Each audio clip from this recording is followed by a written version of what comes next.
Here's an article that's in the Times of Israel that was out here a couple of years ago. Ironically, it appeared on the 24th of December, 2014. Got published at 5:39 a.m. So here's your Jessica Steinberg, a Jewish lady, writing about Jesus on Christmas Eve, of course, and I guess no better time to do it. We're in the holidays right now, so let's review this. Now, it says, was Jesus born in a different Bethlehem? An antiquities authority archaeologist argues that the Christian Savior hailed from Galilee, but not in Judea. So let's take a look at this. And this is a German engraving here that they had of Jesus from, of course, the depiction and the way they say he looks. Let's come down here.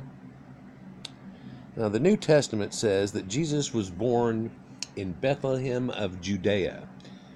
But one rogue Israeli archaeologist says it is far from more likely the Christian Savior was born in Bethlehem of Galilee, more than 60 miles away from Jerusalem. Kind of makes sense when he goes into his detail about it if you read the whole thing. Of course, it's got a big minutia to it, like a lot of articles and dissertations do, but in that he relays the fact that it just makes a whole lot more grammatical sense, and then a few things that are quite revealing, a few will reveal during this. Now, Avraham Ashri spent nearly 11 years excavating artifacts in Bethlehem of the Galilee, an ancient biblical village near Nazareth that was later settled by German Templars, which he believes shows that the tradition account of Jews' birthplace may be wrong. And indeed, it may be wrong. The Templars were very famous for finding out certain things, and you could say that they ended up at the wrong place, but then again, they knew of both, didn't they? By the way, you can help young black children in the future by getting them backpacks and things and helping to make sure they try to stay in school. When he produced his findings for his employer, the Israeli Antiquities Authority itself, he found his proposal dismissed and called worse than a joke. So you can see how sometimes any biblical look that there is at things that phrase or just strays slightly out of kilter is of course attacked by these people that are just extremely devout believers, and you have to come with a lot of information, and then sometimes they'll just absorb it and suck it in, little things like, oh, I don't know, there's no firmament in the sky anymore, and space isn't full of water, and all those type of things, and animals won't fit on a big boat.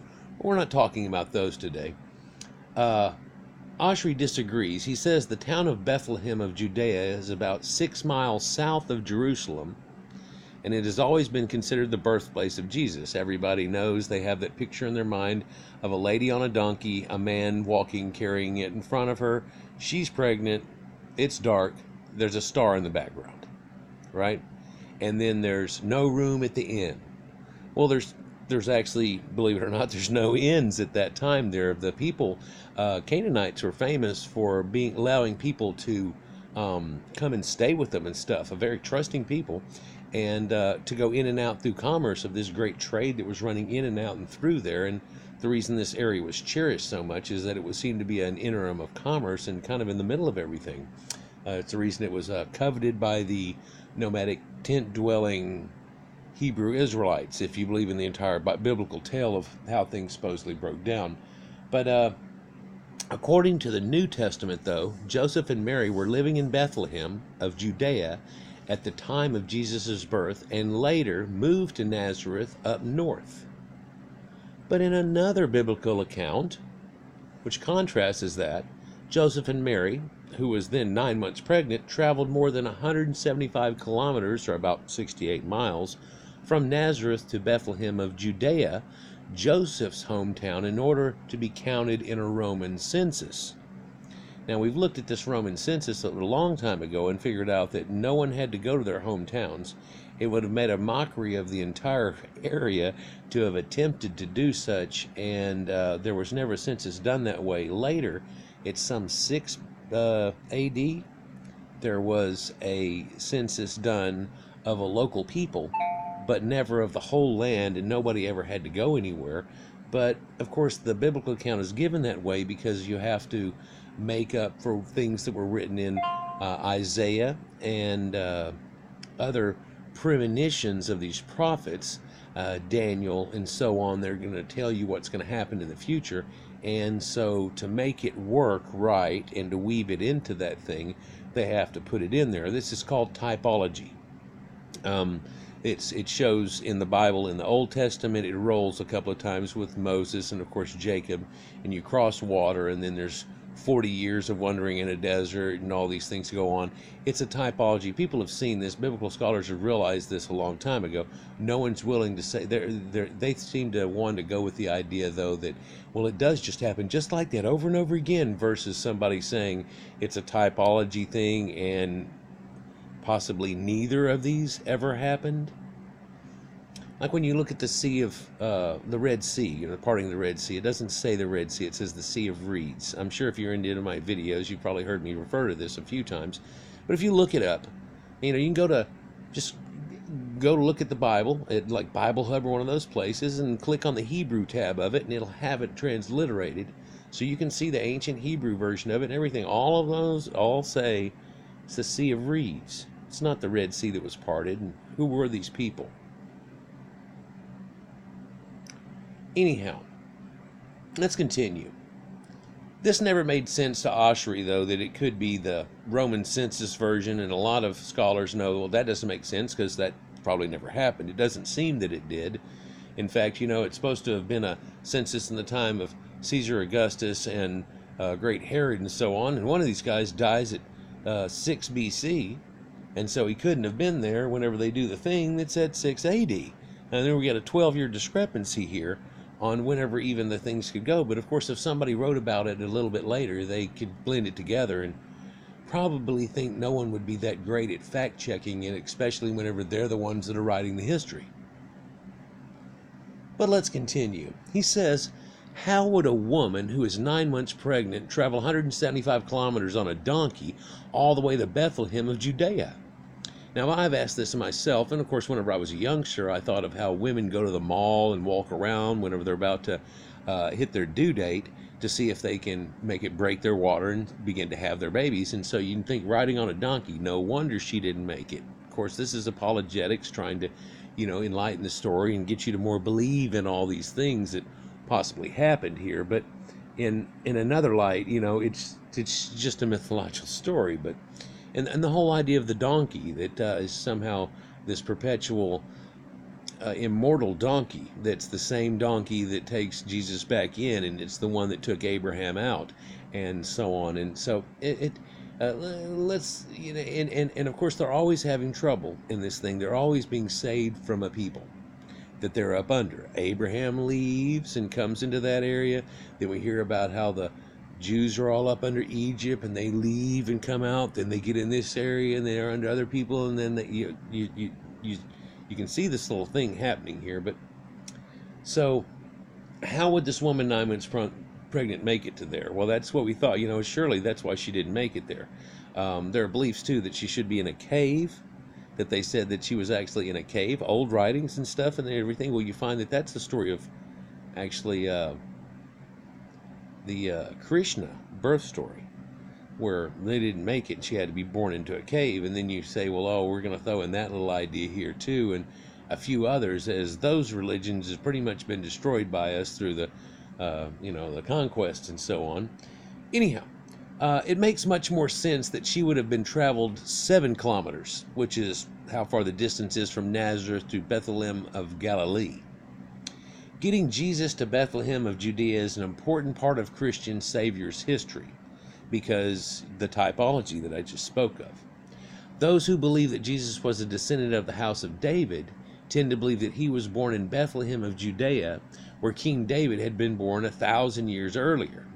Now, if we just get into that and we figure out where actually the temple of David was and Solomon and these things that went on back in olden times, and who was going on, and who is this red-haired ruddy boy, and the stories behind it, it starts to kind of open up a different idea than what we're even told. It's amazing. It's like you're told one thing, but if you read the Bible and you're like, that's kind of not what everybody's saying.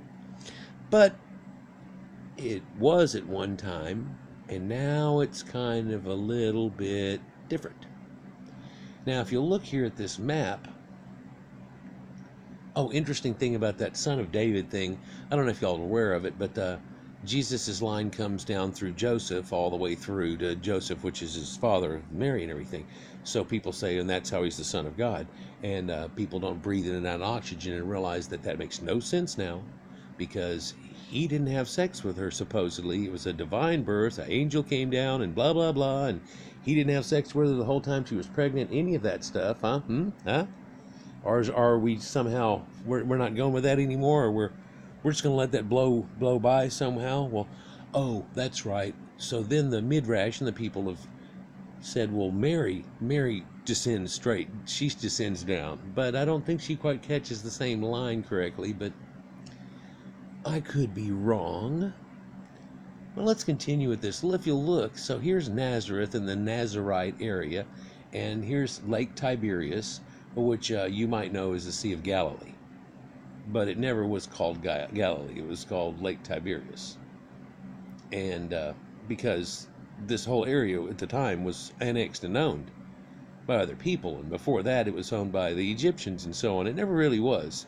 This little island of Jerusalem that was supposed to be their untouchable blah. I don't find any record that they ever made a deal with anybody that you can have everybody as a subject around us, but we're some special thing. In fact, that's been proven to be false. Totally. And it only lasted for a short period of time anyhow, and was basically given to them back by Cyrus the Great, and they turned a temple of Baal into the temple. But what we're looking at here is Nazareth, and this is where it would have been, just a short distance away. This is all they had to go, and it still would have legally made it, but no, because it's got to be down here. So they went from here on a donkey. They went, all the way. That doesn't make as much sense. Well, it's possible. I mean, in our mind, we think these people had to wander in the desert for 40 years, so it's nothing for her to take a donkey ride while she's pregnant, right? Right up to the day of her birth, I'm guessing. And the time came for her to conceive. So it's kind of odd. It's not even in the territory, really. Of course, Bethlehem really isn't either. Now, what's odd about the Bethlehem story is that Beth means house, and Elohim is of, well, that's kind of like of Elohim or whatever. It's kind of like of the gods, the Canaanite gods of Elohim. BethElhem would probably be a little bit more correct, but because they do have Bethel, which is the house of God, but El is the name of the Canaanite god, who has a son named Baal and so on, and that's where all this comes from. But Bethlehem, so these people, it's housing. They allow people to come and visit stuff. They take in people. So I guess that whole no room at the inn, there really wasn't inns, as to say. Now, not to say that people would not, because it was very profitable to have these merchants that were coming around blowing money and having a great time, and you would help them and feed them and do da-da-da, and they would throw big tips at you because they were richer people than commoners, and therefore like serving people that were rich, and then you get a good tip. And things like that would come from it, so I'm sure there was a lot of that going on. Anyhow, Oshry can list a host of details and historical facts that throw doubt on what has long been considered the accepted version of Jesus' birth and childhood. There's a lot of people that can attack this almost word by word, sentence by sentence. He begins with a lack of antiquities from the Herodian period in Bethlehem of Judea. In fact, there's really no artifacts there. That place didn't almost exist. It seems like Constantine's mother, who was distraught and wanted to find this town, went and found her a town. People have recorded this. But they also talk about her having built cities all over the place, like she almost went amok. Went a little crazy with it, but that's not a purpose of this video. You can look into this, and this could be its own 45-minute video, for Christ's sakes. Da-doonch. But, so there's no real artifacts that they find in there, which was the time around the birth of Jesus, and of course that fact is corroborated by the Israel Antiquities Authority. They can't say, oh, this, they tried to fudge in and get, they just can't. No, it's like there was nothing there. But it's kind of like the the wall came tumbling down, and that wall that they're talking about wasn't actually there at the time they're talking about. But I digress again. But Oshri took it much further, particularly once he began excavating in Bethlehem of the Galilee. First, he heard from the locals that Jesus was born in the northern town and not in the south. And this has been something that's passed, and if you look at it, if they went the other way, they would have to have been going sideways, and the other one would go, well, and anyhow, he first heard from the locals that Jesus was born in the northern town, not the south, and a local Christmas tree grower, we talked about Christmas trees here earlier. Yeah, Abraham planted a tree. Of course, but that's a Sumerian thing. So are they bringing pagan things? He was gone to worship from away from pagan gods. Well, why the hell would he plant a tree then? The sacred grove idea. Who else has sacred groves? Well, the Celts. Well, the Romans and them called them Gauls or Gala people, Galilee, these guys. But, that's funny. There's a weird thing. But they're local. They call themselves Celts. Now, does that have, Let's just continue. I'll speak up more on this in a minute. What we're looking at here, though, is a lamp. All right, there's an oil lamp. And ironically, it does come from right around the time of Christ, from this area. And what's weird is it has crosses on it already. Right? But it's not the cross. It's that X cross of sanctity that the pagan people had. So people want to go against this too, but there's your famous ancient oil lamp found in Bethlehem of the Galilee from the time of Jesus. They can't find stuff like this in the other place. And the one that we're supposed to believe that she rode all the way on a donkey to. Now, during the 11 years of excavations, Oshri found a massive Byzantine area church with a cave hidden under the apse, which is arched, and a mithraeum. In fact, many of the earliest Christian churches are all built upon a mithraeum, which has an undying sun god mythology in with it. And it's believed some of these churches even overlap this time back to the time of almost 300 BC, and then they wouldn't have any knowledge of Christ, would they? Let's continue. As well as it parts off a wall that may have been circling the village and had another two-story building that could have been an ancient khan or guest house. So here we have a mention of something that could be like an inn, where it kind of looked like, I don't know, one of those ranch house type things, or a two-story deal like Jesus talks about, where they get the area up above instead of the family doing it, that they lent it out or rent it out, right, type of thing. And the interesting there is that you see that Khan. So Khan's a guest house, huh?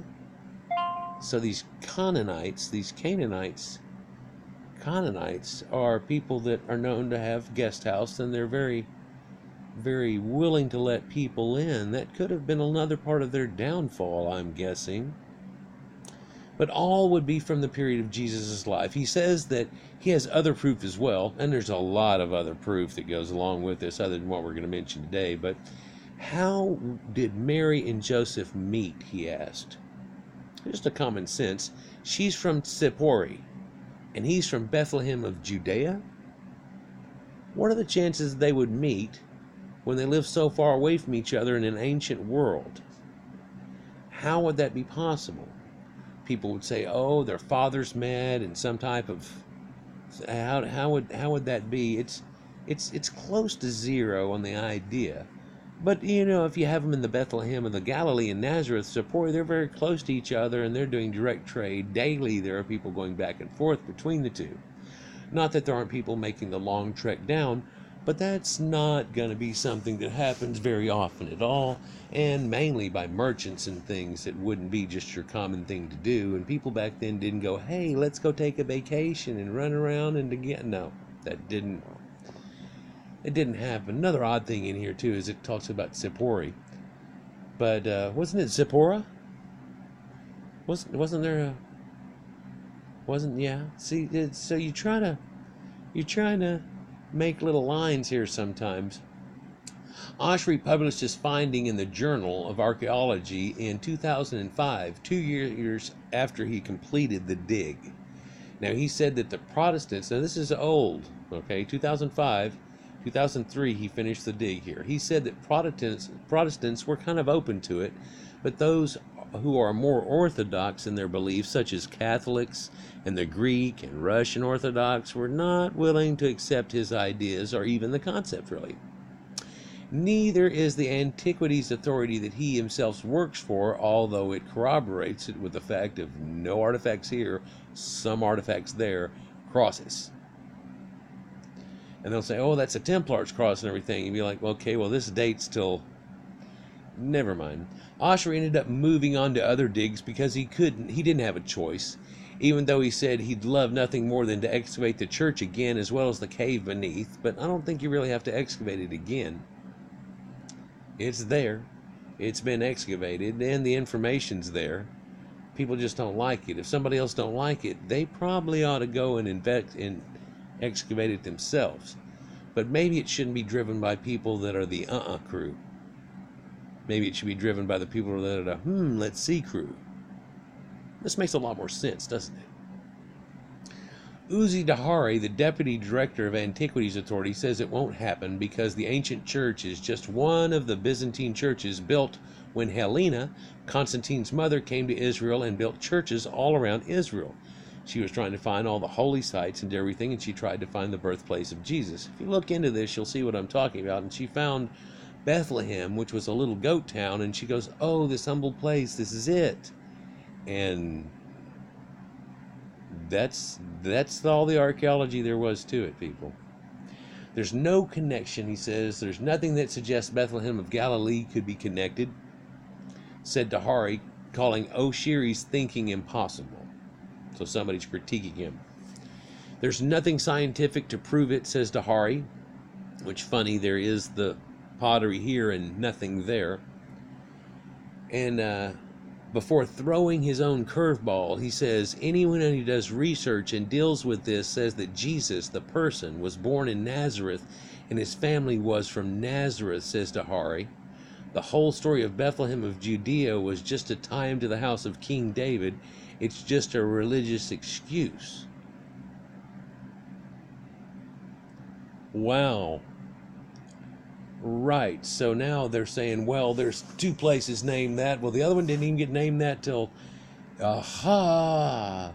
Here's some of the dig at the regular place. Here's part of the wall ramp found at Avram's Oshry excavations in Bethlehem of Galilee. So there definitely was a place at that time, dating it out and everything. Then did they find a staple thing and a bench that says Jesus was here or anything? No. Oshry, however, holds out hope. He says that the authority will allow him to excavate further, and if it had the money, he has tried to fundraise himself. He even asked Nir Barkat, which was the mayor of Jerusalem himself, for funds. Oddly, he said if Bethlehem of the Galilee was in Jerusalem, he would have done it, said Oshry. So he would have done it if it would have benefited him, saying that it is us, but the fact that you're saying it's probably them, not gonna do it. Even though all the rest of the Bible is Jerusalem and everything about it, trying to find out reality and truth, some people don't want to go with that. You can see this. So, it's an odd thing. It'd be a weird thing if everybody was all bitching about semantics of a thing that never even actually happened either. And surely not even close to it at the time that the people are talking about. But that would be another story, wouldn't it? Anyhow, like, share, and subscribe, guys. And, yeah, so Yeah, maybe he's not. Maybe he is exactly what it says in the Bible. He's a Gala priest. He's a Nazarite. Nazarites were known for growing out their hair. It was a sacred thing of themselves where they would actually go celibate for a while and grow out their hair, and the length of their hair, whenever they cut it off to sacrifice, just to burn away, would be something that showed what he had done, and he could show it very well because I guess if he had sex, he'd have his hair cut. This is the whole idea that you see woven into the story of Samson, and how she weakened him and caused a big problem, and it was all about his magic hair, you see. But people don't realize that back then people thought hair had a magical power too. And pubic hair had a magical power to it, and so on. These beliefs are quite archaic though, and nobody knows those things, so they don't know how to relay things in the way people thought back then. They keep putting a modern day skew to it and kind of keep wiping over the chalkboard and drawing their own picture in and going, yes, and that's the same. And it's not. It's not. Peace.